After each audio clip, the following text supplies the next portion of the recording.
Good evening friends. இன்னைக்கு படிச்சு பிடிச்ச கதையில் நம்ம என்ன பார்க்க போகிறோம் அப்படின்னு பார்த்தீங்கன்னா, ஒரு குருவியோட கதையை தான் பார்க்க போகிறோம். சமீபத்தில் இந்த கதையை படிச்சிருந்து ரொம்ப பிடிச்சிருந்துச்சு. அது உங்க கூட பகிர்ந்துக்கலாமே அப்படிங்கிறதுக்காக தான் இந்த பதிவு. ஒரு முறை கருட பகவான் ஓய்வுக்காக ஒரு மரக்கிளையில போய் அமர்றாரு. அந்த மரத்தோட எதிரில் இருக்கிற இன்னொரு மரத்தில் குருவி ஒன்று அமர்ந்து கிளைக்கு கிளை தாவி விளையாடிக்கிட்டு இருக்கு. ரொம்ப சந்தோஷமா விளையாடிட்டு இருக்கு அந்த குருவி. அந்த குருவி விளையாடுறத ரொம்ப ரசிச்சு போய் பார்த்துட்டு இருக்காரு இந்த கருட பகவான். அந்த குருவியை யாரோ வெச்ச கண் வாங்காம பார்த்துட்டே இருக்கிற மாதிரி இவருக்கு ஒரு உள்ளுணர்வு தோணுது. அதனால சுத்தி முத்தி எல்லா இடமும் பார்க்குறாரு. அப்பதான் வந்து அருகில இருக்கிற இன்னொரு மரத்துல யமதர்மன் இருந்து அந்த குருவிய பார்த்துக்கிட்டே இருக்கிறத பார்க்குறாரு. அத பார்த்தோனே ரொம்ப அதிர்ச்சி அடைஞ்சிடுறாரு இந்த கருட பகவான். இப்போ வரைக்கும் ரொம்ப மகிழ்ச்சியா விளையாடிட்டு இருக்கு இந்த குருவி. யமதர்மனோட பார்வை பட்டுச்சுன்னா கண்டிப்பா அதுக்கு கேடு காலம் நெருங்கிட்டு இருக்கு அப்படின்னு அர்த்தம். கொஞ்சம் கூட யோசிக்காம அந்த கருட பகவான் வந்து என்ன பண்ணாரு, உடனடியா பறந்து போய் அந்த குருவிய தன்னோட கால்ல பற்றிக்கிட்டு நொடி பொழுதுல பல்லாயிரம் மைல் தாண்டி பசுமை பொருந்திய நிறைய பழங்கள்லாம் நிறைஞ்ச மரக்கிளையில போய் அதை வந்து வச்சிடுறாரு. அப்பாடா நம்ம குருவியை வந்து யமதர்மன் கிட்டேருந்து காப்பாத்திட்டோம் அப்படின்னு கருட பகவான் நினைச்சிட்டு அதே தருணத்துல குருவி அமர்ந்திருந்த கிளையில இருந்து ஒரு பாம்பு, மரப்பொந்துலேருந்து ஒரு பாம்பு வெளியே வந்து சட்டுன்னு அந்த குருவியை வந்து கவ்வி இழுத்துட்டு போயிடுது. அதை பார்த்து திகைச்சு போன கருட பகவான் குருவியை காப்பாத்த நினைச்சு நம்மளே அதுக்கு யமனா மாறிட்டோமே அப்படின்னு நினைச்சு ரொம்ப வருத்தப்பட்டாரு.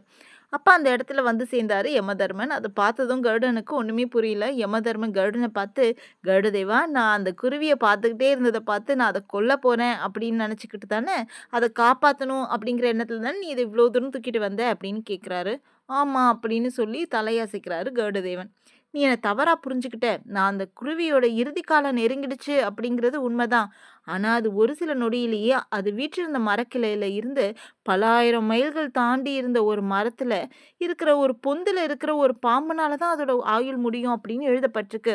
அந்த பறவை பறந்து போனாலும் பாம்பு இருக்கிற இடத்த போய் அடைய சில நாட்கள் ஆகும்.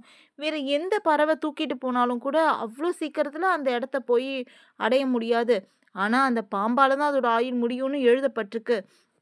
வேற எந்த பறவை தூக்கிட்டு போகும் அப்படின்னு நானும் யோசிச்சுக்கிட்டு இருந்தேன். அதனால தான் நான் வந்து அந்த பறவையே பார்த்துக்கிட்டு இருந்தேன்.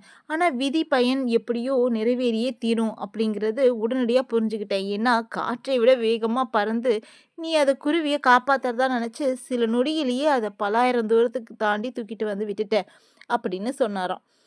ஆமா. நம்மளுடைய வாழ்க்கை எது நடக்கணும் அப்படின்னு இருக்கோ, அது நடந்து தான் தீரும். அது குறிச்சு கவலைப்பட்டுக்கிட்டே இருந்தா ஒண்ணும் ஆகாது.